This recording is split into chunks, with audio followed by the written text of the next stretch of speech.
Dear students, आज हम discuss करेंगे kinetic stability of complexes. Kinetic stability discuss करने से पहले मैं आपको याद दिलाता हूँ थर्मोडायनेमिक स्टेबिलिटी। थर्मोडायनेमिक स्टेबिलिटी में हमने देखा था कि थर्मोडायनेमिक स्टेबिलिटी का मतलब रहता है कि एक कंपाउंड इक्विलिब्रियम पे कितना एग्जिस्ट करता है, या मैं ये कह सकता हूँ कि एक कंपाउंड कितना बनता है, या मैं ये कह सकता हूँ कि एक कंपाउंड में कितनी एनर्जी है। उसके बेसिस पे हम ये कह सकते हैं कि ये कंपाउंड कितना स्टेबल है थर्मोडायनेमिकली या कितना अनस्टेबल है। तो वहाँ पे हम यूज़ करते हैं वर्ड स्टेबल एंड अनस्टेबल, ये बात याद रख लेना। और वहाँ पे हम एनर्जी देखते हैं, वहाँ पे हम इक्विलिब्रियम कांस्टेंट चेक करते हैं। तो यहाँ पे क्या देखते हैं काइनेटिक स्टेबिलिटी में? काइनेटिक स्टेबिलिटी में हम देखते हैं एक कॉम्प्लेक्स में इनर्टनेस कितनी है या उसमें लेबाइलिटी कितनी है, लेबाइलिटी या इनर्टनेस। और ये किसके लिए? ये हम देखते हैं न्यूक्लियोफिलिक सब्स्टिट्यूशन रिएक्शन के लिए। फॉर एग्जांपल मेरे पास में एक कॉम्प्लेक्स है सपोज ML6 और इसका रिएक्शन कराता हूँ मैं Y के साथ में, और ये कंपाउंड जो है ये इसे बनाना है ML5Y। तो इसका मतलब ये हुआ कि यहाँ पे मैं Y जो है ये एंटर कराता हूँ और L जो है ये बाहर निकालता हूँ, मैं L बाहर निकलता है। ये मैं सपोज Y नेगेटिव रखता हूँ और ये L नेगेटिव बाहर निकलता है। तो इसका मतलब यहाँ पे एक न्यूक्लियोफाइल अंदर जाता है और एक लीविंग ग्रुप बाहर आता है। अब इस रिएक्शन में इस रिएक्शन की रेट कितनी है, यानी ये रिएक्शन कितना फास्ट हो जाता है, कितना जल्दी ये सब्स्टिट्यूशन रिएक्शन होता है, कितना जल्दी ये लिगेंड टूट जाता है, ये बाहर निकलता है। इसके बेसिस पे हम कह सकते हैं कि इसकी काइनेटिक स्टेबिलिटी कितनी है। अगर ये जल्दी निकल गया, बाहर निकल गया, यानी लिगेंड और मेटल का बॉन्ड टूट गया जल्दी और बाहर निकल गया, वाई एंटर हो गया, तो मैं ये कह सकता हूँ कि ये कॉम्प्लेक्स जो ये लेबाइल है, ये इनर्ट नहीं है, या अपने आप को नहीं बचा सका, ये लेबाइल है और जल्दी अपना लिगेंड छोड़ देता है। या मैं कह सकता हूँ कि इसका रेट ऑफ रिएक्शन जो ये हाई है। तो काइनेटिक स्टेबिलिटी में हम देखते हैं rate of substitution reaction, rate of substitution reaction. और कौन सी सब्स्टिट्यूशन यहाँ पे देखी मैंने? न्यूक्लियोफिलिक सब्स्टिट्यूशन, या मैं कहूँगा लिगेंड सब्स्टिट्यूशन। और हमारे पास में जो कॉम्प्लेक्सेस रहते हैं, कॉम्प्लेक्स में अगर हम न्यूक्लियोफिलिक सब्स्टिट्यूशन रिएक्शन करेंगे तो वो रिएक्शन कभी फास्ट भी हो सकती है और कभी स्लो भी हो सकती है। अगर रिएक्शन फास्ट हो गई तो मैं ये कहूँगा कि इस कॉम्प्लेक्स की जो रेट ऑफ रिएक्शन है वो बहुत ज़्यादा है। अगर ये स्लो हो गया तो मैं कहूँगा रेट कम है। या मैं काइनेटिक स्टेबिलिटी की जो टर्म्स हैं वो यूज़ करूँगा। काइनेटिक स्टेबिलिटी में क्या टर्म हम यूज़ करते हैं? लेबाइलिटी और इनर्टनेस, यानी जिसमें रिएक्शन, जिस कॉम्प्लेक्स का लिगेंड जल्दी टूट जाता है, जिसमें सब्स्टिट्यूशन जल्दी हो जाती है, उसे हम कहते हैं कि ये लेबाइल कॉम्प्लेक्स है। और जिसमें जल्दी नहीं टूटता उसको हम कहते हैं इनर्ट। अब ये कितना जल्दी और कितना मतलब सुस्त, कितना फास्ट और कितना स्लो होना चाहिए, इसके लिए हम रखते हैं टाइम कितना होना चाहिए। जैसे अगर T हाफ यानी हाफ लाइफ टाइम अगर इस रिएक्शन का लेस देन 1 मिनट या इक्वल टू 1 मिनट रहा तो मैं ये कहूँगा कि ये कॉम्प्लेक्स लेबाइल है, यानी इसमें जल्दी रिएक्शन होती है, फास्ट रिएक्शन होती है, फास्ट सब्स्टिट्यूशन होती है, फास्ट लिगेंड एक्सचेंज होता है, ऐसा कह सकता हूँ मैं, या लिगेंड फास्ट निकल जाता है। और अगर इसका half life time greater than 1 minute रहा, यानी 1 मिनट से ज़्यादा देर तक कि अपने आप को बचा के रखा, तो मैं ये कहूँगा कि ये कॉम्प्लेक्स इनर्ट है, यानी इसमें जो रेट ऑफ रिएक्शन है वो स्लो है, कम है। ठीक, तो ये कहूँगा मैं फिर जो काइनेटिक स्टेबिलिटी है इसको मेजर करते इन द फॉर्म ऑफ, या मैं इन टर्म्स ऑफ कहूँगा, मैं इन terms of rate of reaction, या कहूँगा मैं इन टर्म्स ऑफ एक्टिवेशन एनर्जी। बात समझ में आई? तो रेट ऑफ रिएक्शन या एक्टिवेशन एनर्जी। अब यह हमको मालूम है कि जहाँ पे जिस रिएक्शन के लिए एक्टिवेशन एनर्जी ज़्यादा रहती है उसका रेट कम रहता है, रेट स्लो रहता है। और जिसकी एक्टिवेशन कम रहती है, एक्टिवेशन एनर्जी कम रहती है, वहाँ पे रेट फास्ट होती है, यानी वहाँ पे जल्दी रिएक्शन हो जाता है, यानी वहाँ पे रेट ज़्यादा होता है। क्लियर? तो ये हम देखेंगे ये काइनेटिक स्टेबिलिटी, यानी काइनेटिक स्टेबिलिटी हम निकालते हैं in terms of activation energy या in terms of rate constant. Clear? तो देखते हैं नेक्स्ट पेज पे। यहाँ पे मैंने लिखा है आरएनएस इक्वेशन। ये क्यों लिखा है? एक्चुअली ये आरएनएस इक्वेशन में रेट ऑफ रिएक्शन या मैं बोलूँगा रेट कांस्टेंट जो है, रेट कांस्टेंट का एक्टिवेशन एनर्जी के साथ में रिलेशन दिया है।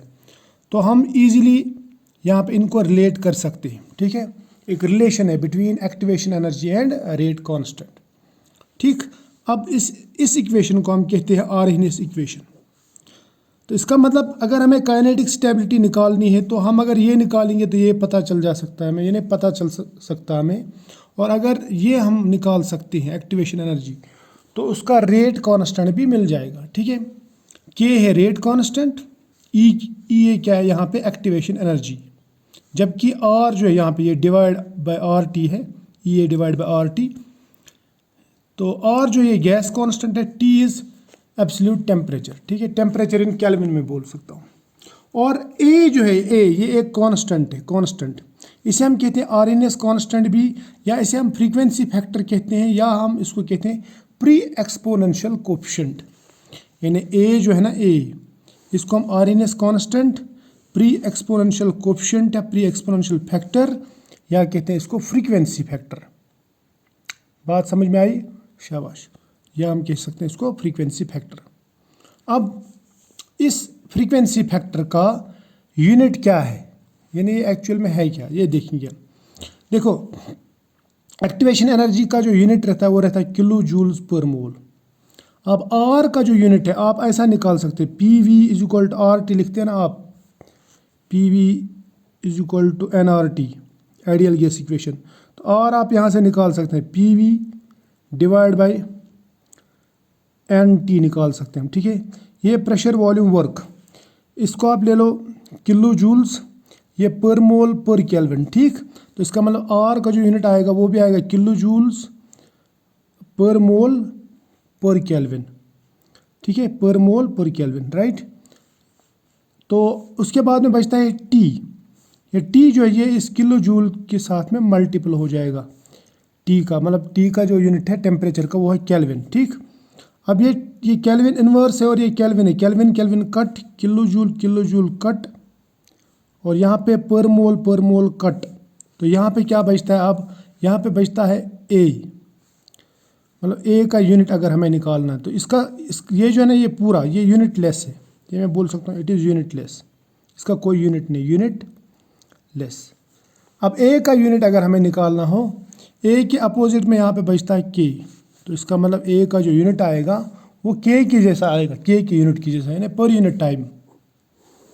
ए और के का सेम यूनिट है, सेम डायमेंशन है, पर यूनिट टाइम, राइट।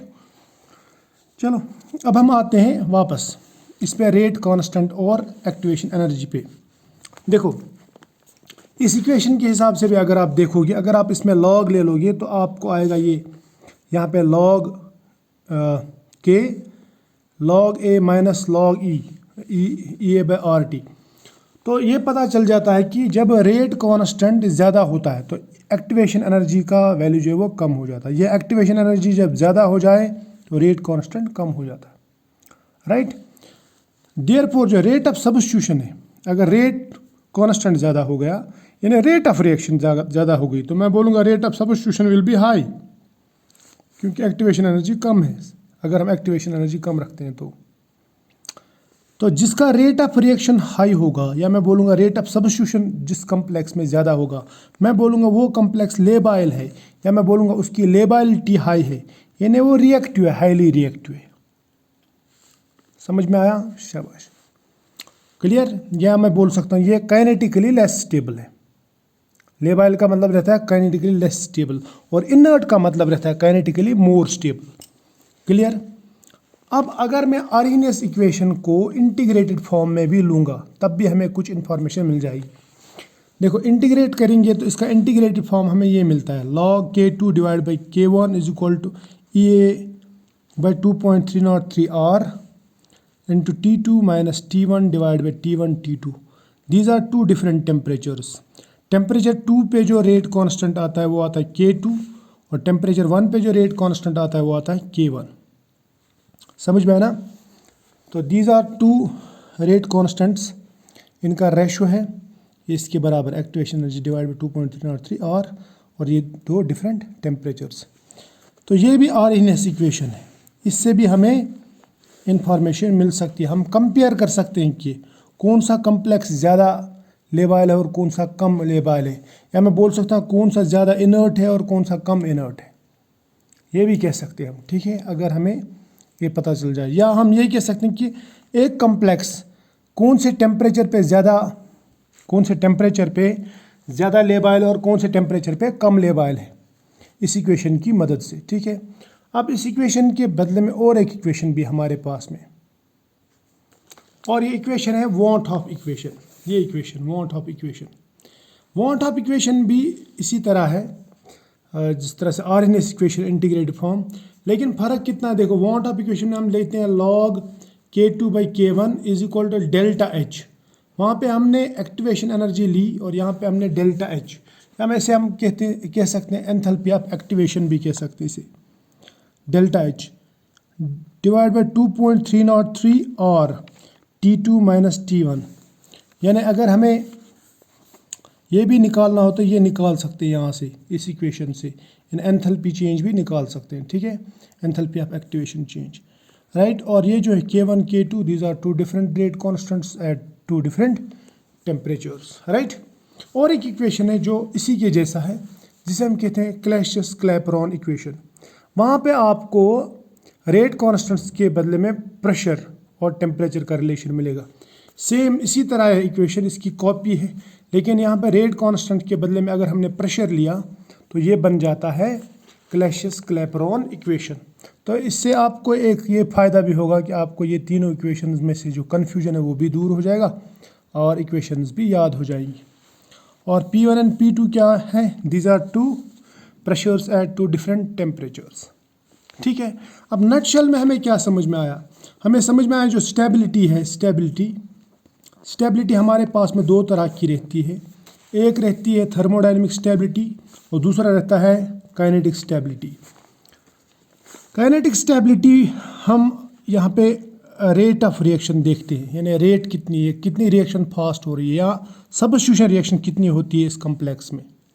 और यहाँ पे ये देखते हैं थर्मोडायनेमिक स्टेबिलिटी में कि इक्विलिब्रियम पे ये कम्प्लेक्स कितना बनता है, या मैं कहूँगा कि इसका इक्विलिब्रियम कांस्टेंट चेक करते हैं, इक्विलिब्रियम पे देखते हैं, इक्विलिब्रियम कांस्टेंट चेक करते हैं, स्टेबिलिटी कांस्टेंट चेक करते हैं, यहाँ पे रेट कांस्टेंट चेक करते हैं, ठीक। अब थर्मोडायनेमिक स्टेबिलिटी में हम जो टर्म्स यूज़ करते हैं वो है स्टेबल एंड अनस्टेबल, या तो स्टेबल रहेगा कंपाउंड या फिर अनस्टेबल रहेगा, अनस्टेबल। लेकिन काइनेटिक स्टेबिलिटी में हम जो टर्म्स यूज़ करते हैं वो अलग है, वो है इनर्ट मतलब लेस रिएक्टिव, और दूसरा है लेबाइल यानी मोर रिएक्टिव। अब ये स्टेबल और अनस्टेबल, इनर्ट और लेबाइल, इनमें फ़र्क है। देखो ये है कितना रिएक्टिव है और कितना नहीं, यानी अगर ज़्यादा रिएक्टिव रहा तो लेबाइल, कम रिएक्टिव रहा तो, यानी अगर जल्दी रिएक्ट नहीं किया तो इनर्ट कहेंगे हम इसको। लेकिन यहाँ पे देखते हैं हम कि कंपाउंड कितना रह जाता है इक्विलिब्रियम पे, या कितना बनता है, stable and unstable, these are energy terms, but these two terms are kinetic terms. और इन दोनों का आपस में कोई रिलेशन नहीं है, मैं ये आपको बताना चाहता हूँ। ये हम आगे भी पढ़ेंगे, मैं दिखाऊंगा आपको। यानी एक कंपाउंड अगर स्टेबल है तो वो लेबाइल भी रह सकता है, या एक कंपाउंड अगर अनस्टेबल है वो इनर्ट भी रह सकता है, या अनस्टेबल कंपाउंड इनर्ट भी रह सकता है, लेबाइल भी रह सकता है। इस तरह से स्टेबल कंपाउंड इनर्ट भी रह सकता है और लेबाइल भी रह सकता है, यानी इनमें कोई रिलेशन नहीं है। अब इनके बीच में जो रिलेशन है वो हम समझेंगे, लेकिन नेक्स्ट लेक्चर में, इस लेक्चर में नहीं। फिलहाल आज इतना ही।